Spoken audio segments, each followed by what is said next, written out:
Hello, thank you for joining the channel today. In today's video, we want to discuss a very special and important topic. If you are preparing for the West African Senior Certificate Examination, WAEC, Senior Certificate Examination, the one that is conducted by NECO, or even the JAMB UTME, this video is for you.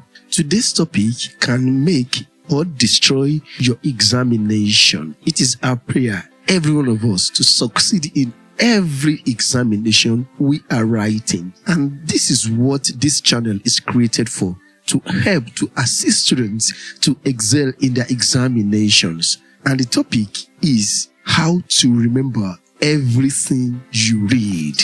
We have to note that the examination periods, most especially in Nigeria, is a very busy period for students.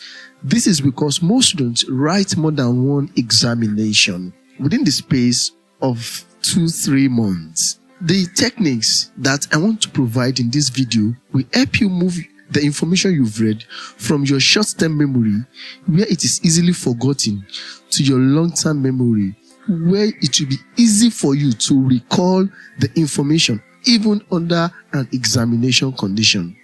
These techniques are proven strategies and they work. These techniques are categorized into two: the general techniques, which is applicable to all examinations, and the subject-based technique, which can only be applied to specific subjects according to their dynamics and their peculiarity.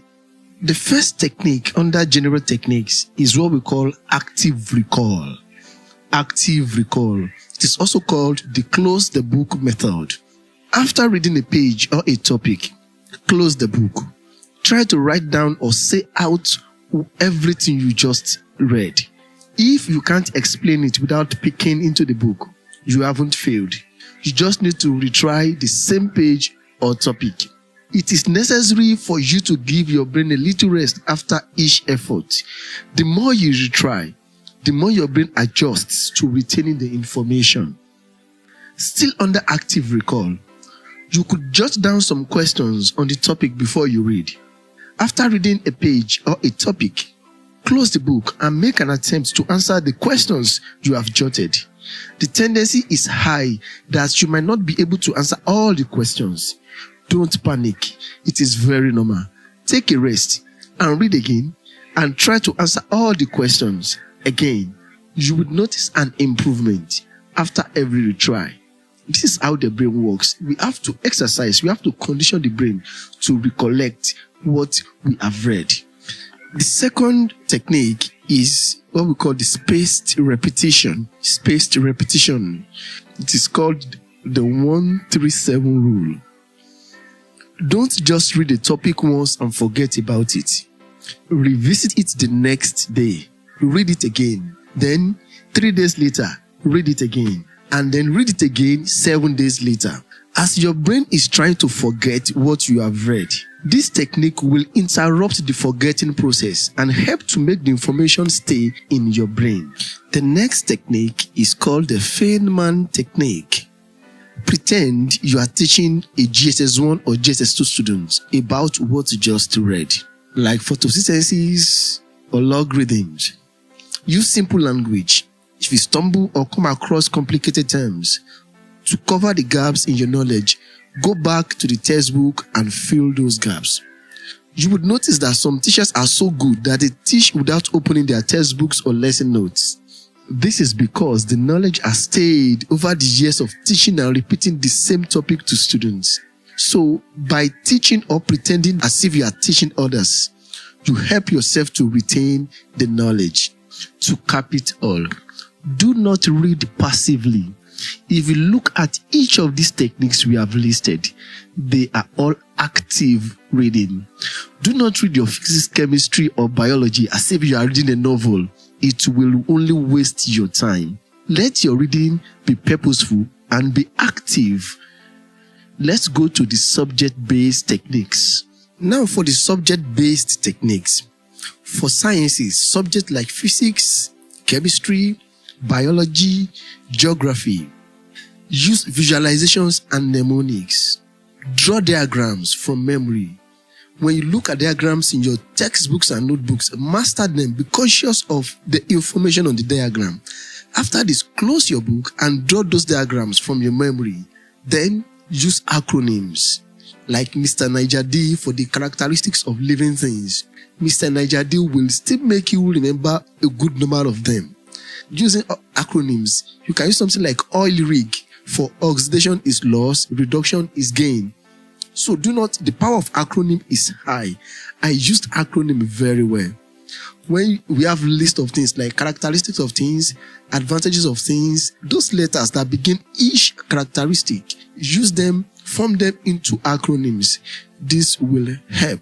For subjects like mathematics and further maths, and the mathematical aspect of physics, chemistry, and even economics, you have to apply muscle memory. Maths is not only for reading. Maths is not even for reading. It is for solving.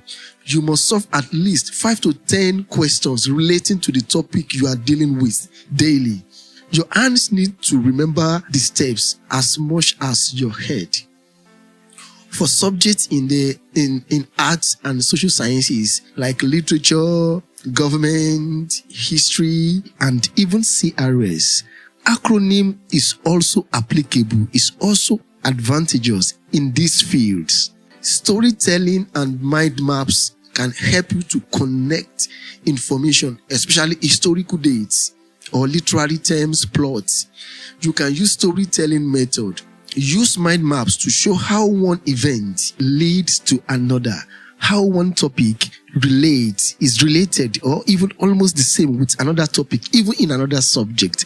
All these connections make it easy for your brain to make differences and similarities, thereby making what you have read to stay longer and even difficult for you to forget. In English language, immersion is very important. Read quality newspapers or novels. Word familiarization. Whenever you come across a word whose meaning you do not know, check the meaning in the dictionary so that you can have enough vocabulary in your head. Questions on synonyms and antonyms are based on word familiarization. The more words you are familiarized with, the higher the tendency of you knowing the meaning of those words you are going to come across in your examination. And we cannot underestimate the power of past questions. In Nigeria, examiners are known for recycling questions. Sometimes they want to repeat the same question, but then they just change the sentence structure, but the questions are almost the same, much more than looking for repeated questions. Another advantage of studying past questions is that it enables you to know the structure and the pattern of questions in the examination you are about to write. For example, I usually tell my students in the lower class that for the state BECE examination, you will see questions on antonyms and synonyms. But for the NECO BECE examination, you will never see questions on synonyms and antonyms. It means each of these examinations have structure. By studying past questions, you familiarize yourself with the structure of the examination you are trying to write. So study past questions. Know that JAMB is based on multiple choice test of objective questions. Besides questions on topic in JAMB syllabus, JAMB also tests for speed. There are websites that emulate JAMB software. You can use this website to test yourself, and while you do this, be time conscious. Practice with time. For WAEC and NECO, focus on the marking scheme. It is not just about the right answer. It is about showing the steps, especially in theory and practicals. When the question says, highlight, what are you expected to do? When the question says, list and explain, what are you expected to do? When the question says, briefly explain, what are the things that are expected of you to do as a student? You have to note all of these things.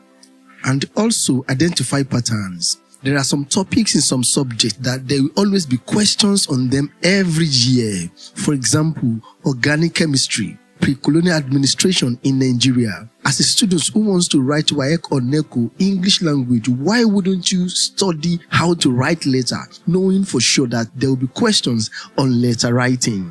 So study patterns. Then your lifestyle and your habit. You have to be healthy and your brain also has to be healthy. You cannot pour water into a leaking bucket. If your brain is tired, it won't hold any information. Stop till daybreak reading. Do not spend the whole of the night reading, then you get tired in the day, especially when the examinations are drawing close. I hope you know that it is when you sleep that your brain processes and stores all the information you have read. So when you deprive yourself of sleep, you should know the level of the damage you are doing to your brain and to yourself. Please note, I am not saying that you should spend the whole of your day and your night sleeping, but then everything should be done in moderacy. And whenever you aim for a long session of reading, study for 25 minutes, then take a break of 5 minutes. This keeps your focus sharp and prevents your brain from shutting down during long sessions. Then eat and drink enough water. Avoid too much heavy swallow like fufu, eba, pounded yam, amala before a study session to avoid post-meal drowsiness. If you found this video helpful, give it a thumbs up. Subscribe for more tips and lessons, especially on English language and literature in English. And share your own study strategies which has been working for you in the comments below. Good luck with your studies, and remember, with the right techniques, you can conquer these examinations. See you in the next video. Bye-bye.